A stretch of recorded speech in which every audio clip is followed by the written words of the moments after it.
Other mortals. Post-apocalypse. There is so much in this world. I've never seen a genre that diverse and significant for me. This genre has a great influence on me as a person and as an artist. If not the post-apocalyptic genre, I wouldn't be the same. It changed my perception of values and life itself. During the last 6 years, I read so many books and comics, watched so many films and played so many video games and heard so much music. Every time I discover something new about the genre, I become happy like a child. I find post-apocalyptic settings so aesthetically pleasing that I feel like Alice in Wonderland during my research. This is how appealing it is to me.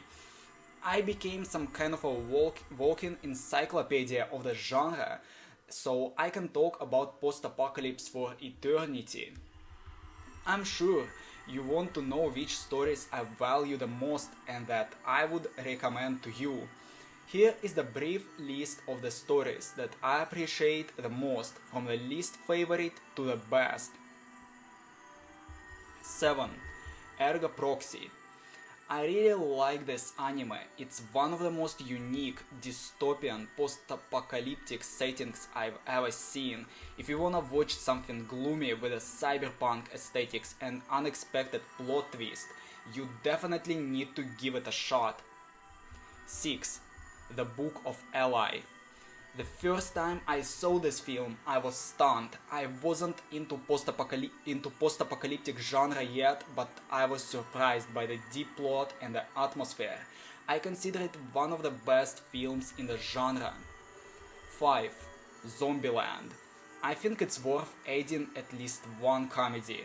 I don't separate part 1 and part 2. Both films are amazing. I've seen the second film in the cinema theater, and I was so glad that the sequel was as good as the first film.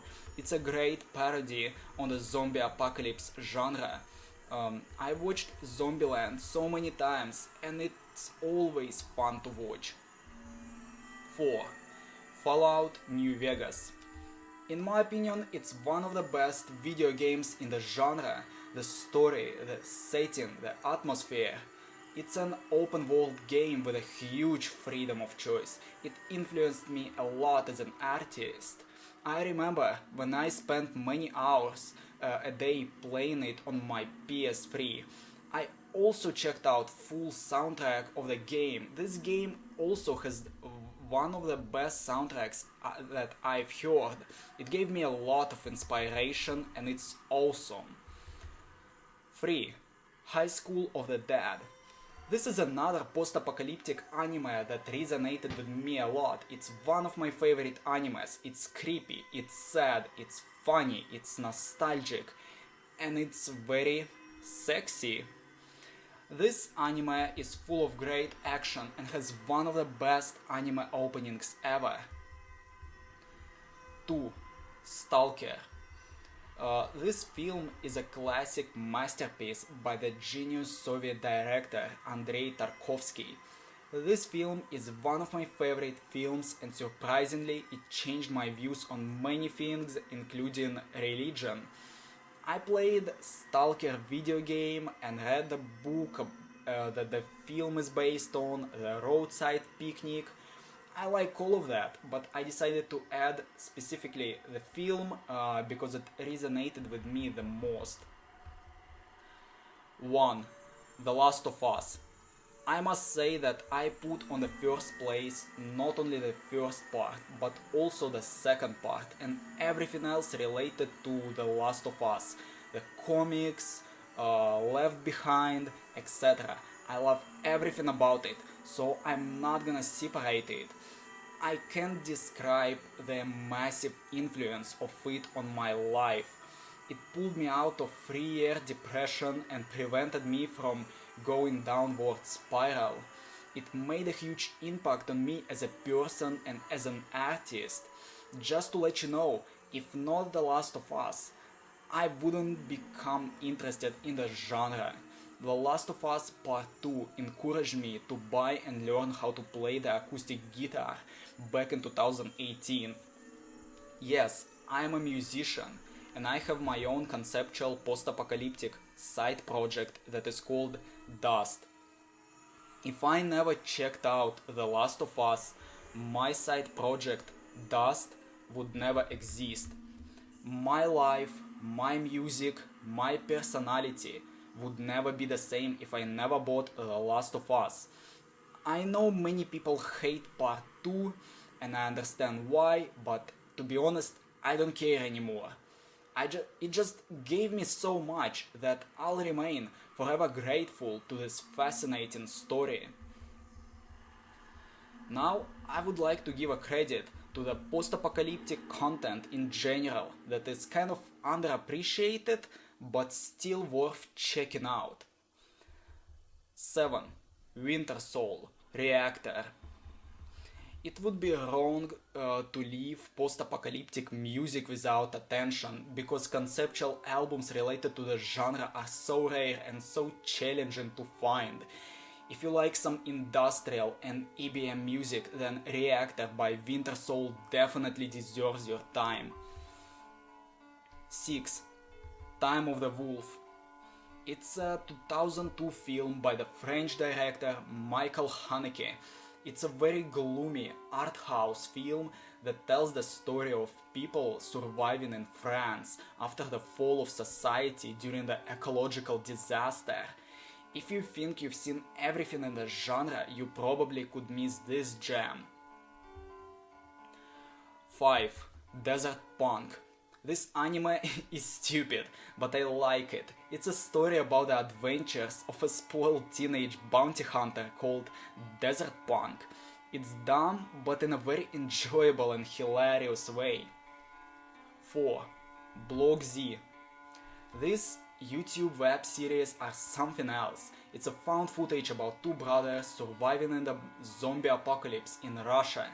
It's low budget, authentic and badass. Unfortunately, it's only in Russian, but I just couldn't leave it without attention. Anyway, if you wanna watch something in the foreign language, maybe with subtitles, then Block Z is something you need. 3. I Have No Mouth and I Must Scream. This is one of the most depressing stories that I've ever read. It tells about the AI that destroyed all life on the planet Earth except for 5 people that AI saved to torture for the whole eternity. Despite being so nihilistic, it's very well written. 2. Romantically Apocalyptic. Now it's time for some comics. It's one of the best comics that I've seen.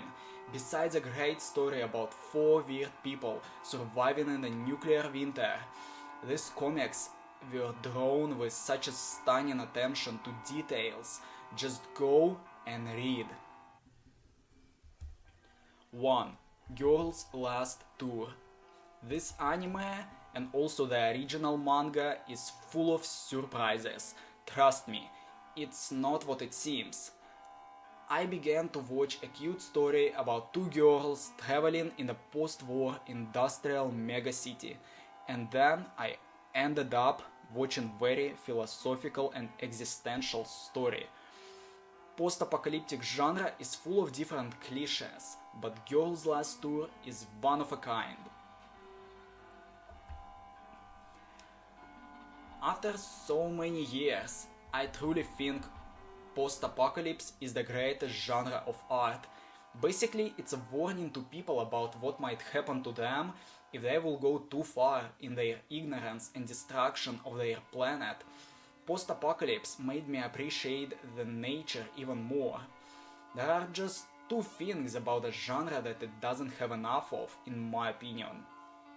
The first one is that many stories have this Lord of the Rings syndrome, when the main characters are always walking somewhere. It's alright, I don't see anything wrong about a story where the main character goes from point A to point B. Adventures and traveling are awesome, but the genre is overly saturated with this so much that I just would like to see some stories where people are settled down, where they're solving the local problems and facing the challenges at the places where they live. I think the lore would benefit a lot from it. It would show many details about the everyday life of people who live during the post-apocalypse, who they are, what they are doing in their free time, how they keep themselves occupied, their interests, their friends and families, etc. The second thing that the genre doesn't have enough of is that it doesn't really show the former greatness of the humankind. I mean, it shows old and destroyed cities, villages and objects that people used long time ago, but all of that is merely an everyday stuff. Would be interesting if such kind of stories at least sometimes showed pieces of art, antique sculptures, traditional architecture, etc. and what happened to it after the collapse of civilization. It would be aesthetically pleasing to see the power of nature over the human ambition. It's time to conclude this video, and the best way would be to tell about the positive things that I learned from the post-apocalypse genre. People usually see it as something depressive, hopeless, nihilistic, but I kind of disagree. There are many other things that I discovered about it. Just let me show you another side of the coin and tell you about the good lessons that the genre taught me. Appreciate what you have. Enjoy little things. Make priorities and realize what's actually important. Be intelligent, strong, and brave. Respect your history and traditions, because a man who has no past is doomed to have no future. Live authentic and fulfilling lifestyle. Stay optimistic no matter what. Don't give up. Don't be afraid of changes. Find something to fight for while searching for the light in the darkness. Thank you for watching this video. It's very nice of you. If you found this video interesting, it would be so great if you press the like button and subscribed. It helps my YouTube channel to grow. If the post-apocalypse genre means something special to you, leave a comment. It would be really cool to read. Farewell, stay out of hell.